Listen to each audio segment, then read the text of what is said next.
Hawak ko po lahat yung mga gawa-gawa nilang barangay blatter. Sandali, ikat kita dyan. Gawa-gawa nila yung kwan, yung mga, Ito hindi nga, gawa-gawa nila. May complaint naman nagpa-record na sinakal ninyo.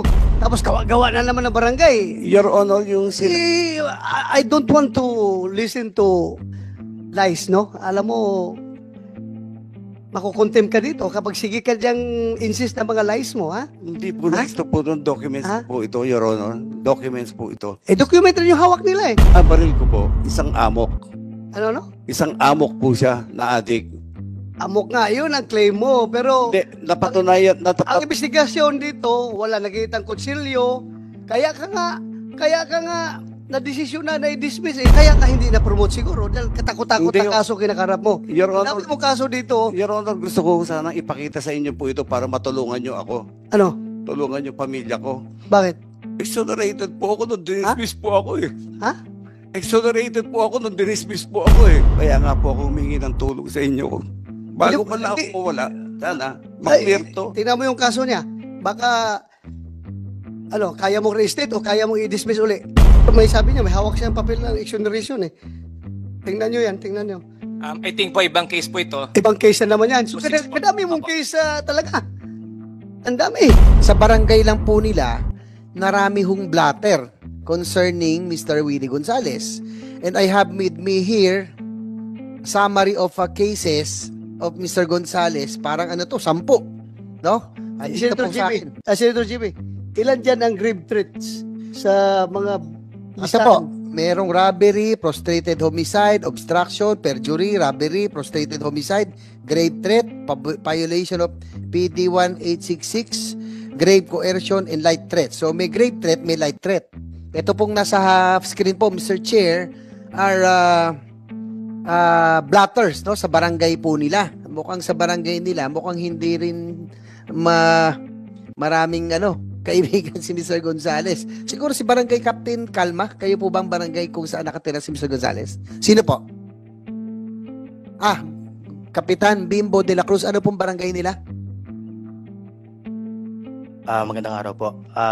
Barangay Captain Berelio de la Cruz ng Barangay Quirino 3A. Saan banda yan? Saan banda yan, Kap? Sa Anonas po, sa Anonas. Quezon City. Doon nakatira si Mr. Willie Gonzales? Opo. Okay. Please answer the niyo po- question of Senator GB. Presidente niyo po si Mr. Gonzales Opo. sa barangay. Meron po bang mga issue? Talaga ito bang mga blatter na nakuha sa barangay? Sa inyo po yan? During my time po, way back 2018, nung naupo po ako bilang bagong barangay captain, during my time po, 3 lang po yung nakarecord sa amin. 3 lang. Opo. So yung bago ikaw, meron pang previous kasi 10 itong hawak ko Hindi po sa akin galing. Hindi sa inyo. Pero yung mula nung naupo ka, Doon lang po ako. 3. Ano po yung mga kasong yun? Importante kasi ito, Mr. Chair, because we have to find out kung ano yung proseso ng PNP, ba't nakakalusot, no? May neuro test, psychological test, anger management ito Mr. De La Cruz, Kapitan, sige po, pakisalaysay kung ano yung mga yung mga kaso ni Mr. De Gonzales. Reklamo po is may tumawag po sa 911 or let's say 122 sa Quezon City. May tumatagas daw po na langis sa may Dawe Street. So agad naman pong pumunta ang ating mga kapulisan. At pagdating nga po doon, ang sinabi po ni Sir Wilfredo Gonzales ay pinagmumura niya si Kagawad Raul Navera na mga PI, bakit sila tumawag ng pulis. Gawad niyo po siya? Sa barangay niyo po ito? Opo. Ilan po? Yung pangalawa, yung tatlo pangalawa yan, di po. ba? Tatlo. So yung kagawad mismo ang pinagmumura ni Mr. Gonzales? Ayon po sa nakasulat sa blatter. Sige. Pangalawa? Yung pangalawa naman po, ang complainant po ay si Janabel Mamarodlo sa taga Barangay Libis, Quezon City. Ang respondent po ay si Sir Willie Gonzales. Ang kwento naman po nito is, to make it short, pumarada po siya sa harapan ng HQ, headquarters ni Ma'am Kate Coseteng para humingi ng medical assistance. Pagdating sa harap, pinuntahan daw po siya ni Sir Wilfredo Gonzales at pinalipat niya yung motor. Humingi naman siya ng pasensya. Bigla na lang daw po siyang sinakal.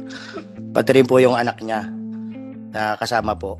At Sino yung sumakay? Yung anak ni Mr. Gonzales? ayon po sa nakasulat, si Sir Wilfredo po ang sumakal. Tapos nalaglag po yung cellphone ng tao. Nabasag po yung cellphone. So, dalawa sila magkasama. Ayun Sino po yung sa anak? kwento. Anak Ayun ni po. Willie Gonzales. Opo. So, sinakal siya. Opo. Okay. Yung isa naman po, February po, 2021 din po. Maiksi lang po itong kwentong to. Ang complainant po is Perfecto Pontanilla, BPS ako po. Noong time na yon, ang respondent po is si Sir Willie Gonzales. Pagdaan daw po niya sa dao, nakita raw po niya si Sir Willie sa oras na yon at may kinakausap si Ate Banji at nagsabi sa tao na sino ang nagmo-monitor ng CCTV sa barangay. Galit na patanong at may mura at sinabi, pag natsyempuhan ko yan, patayan. Ilan po, Your Honor? Mr. Chair, tatanungin ko lang si Mr. Gonzales kasi meron ako ritong news article, March 16, 2001. Obilya 9 other cops get death penalty for bribery. In fact, sa news article na ito, kinomen ka pa po ng judge. Kayo po ba yung PO3 Wilfredo Gonzales? Tama ho ba? Yes, Your Honor. Ako po yung whistleblower ng drug recycling sa loob ng Philippine National Police that time.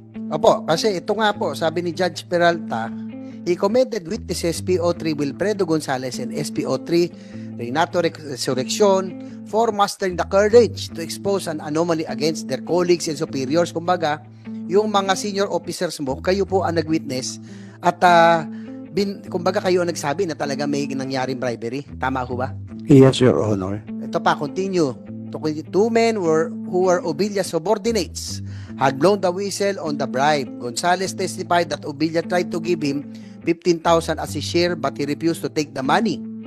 Without them, the anomaly could not have been unearthed and the perpetrators could have gone unpunished. Sabi po ni Judge Peralta. So, Sir Gonzales, may ginawa ka palang kabutihan noon. 2001. Pero nung nag-2018 hanggang ngayon, parang lahat na lang nangyari. Bakit ang dami mong kaso sa barangay pa lamang? What happened in that span? May ginawa kang kabutihan noon pero 20 years after, mukhang naiba yung karakter mo. Sige po.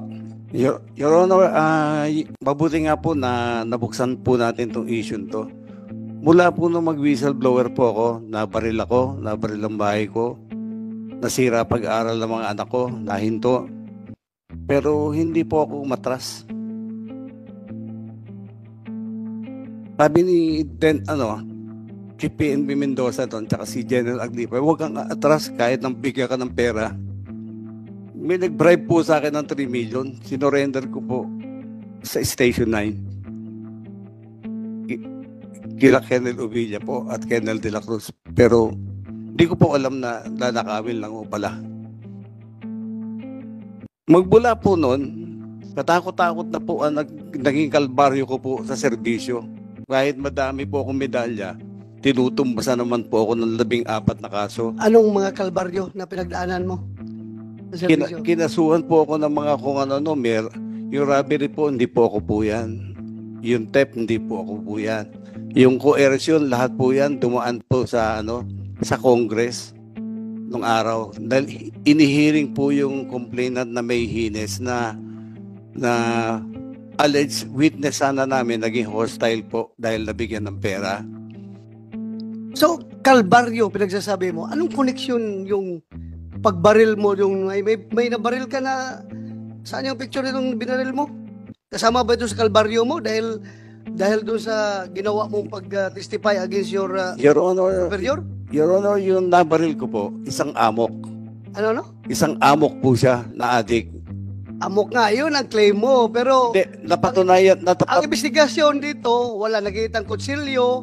Kaya ka nga na-desisyon na i-dismiss dahil nga doon sa Your Honor, dahil dito sa investigasyon na ito. Your Honor, pwede ko po ituloy. Yes, go ahead. Sa RTC 77 po, dismiss po yung kaso niyan, acquitted po ako. At pagdating po sa... It doesn't mean na if-acquitted ka criminally, administratively acquitted ka rin. No, it doesn't follow because sa korte, sa criminal case, ang kailangan dyan is proof beyond reasonable doubt. Pwede po. Sa